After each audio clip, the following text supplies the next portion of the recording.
क्या आप जानते हैं कि मनुष्य जाति की दुष्टता और उनके दुष्टता का अंत कैसे हुआ? आइए जानते हैं आज की इस वीडियो में। दोस्तों आज हम इसके बारे में पढ़ेंगे। उत्पत्ति अध्याय 6 उसकी 1 आयत से लेकर 22 आयत में लिखा है। तो आइए इन वचनों को पढ़ते हैं, उसके बाद हम समझेंगे। इसका हेडिंग है मनुष्य जाति की दुष्टता। फिर जब मनुष्य भूमि के ऊपर बहुत बढ़ने लगे और उनके बेटे बेटियां उत्पन्न हुई, तब परमेश्वर के पुत्रों ने मनुष्य की पुत्रियों को देखा कि वे सुंदर हैं और उन्होंने जिस जिसको चाहा उनसे विवाह कर लिया। तब यहोवा ने कहा, मेरा आत्मा मनुष्य से सदा लोभ विवाद करता ना रहेगा, क्योंकि मनुष्य भी शरीर ही है और उसकी आयु 120 वर्ष की होगी। उन दिनों में पृथ्वी पर दानव रहते थे और इसके पश्चात जब परमेश्वर के पुत्र मनुष्य की पुत्रियों के पास गए, तब उनके द्वारा जो पुत्र उत्पन्न हुए वे शूरवीर होते थे, जिनकी कृति प्राचीन काल से प्रचलित है।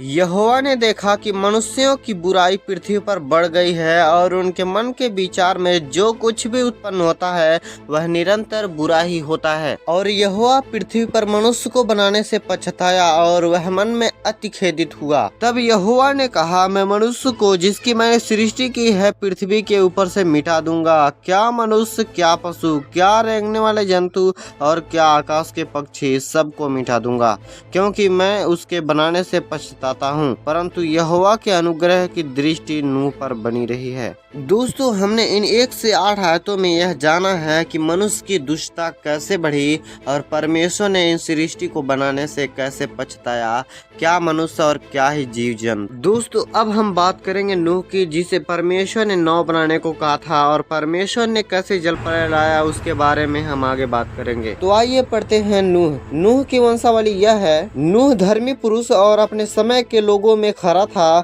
और नूह परमेश्वर ही के साथ साथ चलता रहा। और नूह से सेम और हाम और येपेत नामक 3 पुत्र उत्पन्न हुए। उस समय पृथ्वी परमेश्वर की दृष्टि में बिगड़ गई थी और उपद्रव से भर गई थी। और परमेश्वर ने पृथ्वी पर जो दृष्टि की तो क्या देखा कि वह बिगड़ी हुई है, क्योंकि सब प्राणियों ने पृथ्वी पर अपना अपना चाल चलन बिगाड़ लिया था। तब परमेश्वर ने नूह से कहा, सब प्राणियों के अंत करने का प्रश्न मेरे सामने आ गया है, क्योंकि उनके कारण पृथ्वी उपद्रव से भर गई है। इसलिए मैं उनको पृथ्वी समेत नष्ट कर डालूंगा। इसलिए तू गोफेर वृक्ष की लकड़ी का एक जहाज बना ले, उसमें कोठरिया बनाना और भीतर बाहर उस पर राल लगाना। इस ढंग से तू उसको बनाना। जहाज की लंबाई 300 हाथ और चौड़ाई 50 हाथ और ऊंचाई 30 हाथ की हो। जहाज में एक खिड़की बनाना और उसके 1 हाथ ऊपर उसकी छत बनाना और जहाज की एक और एक द्वार रखना और जहाज में पहला, दूसरा और तीसरा खंड बनाना। और सुन, मैं आप पृथ्वी पर जल प्रलय करके सब प्राणियों को जिनमें जीवन का प्राण है आकाश के नीचे से नष्ट करने पर हूँ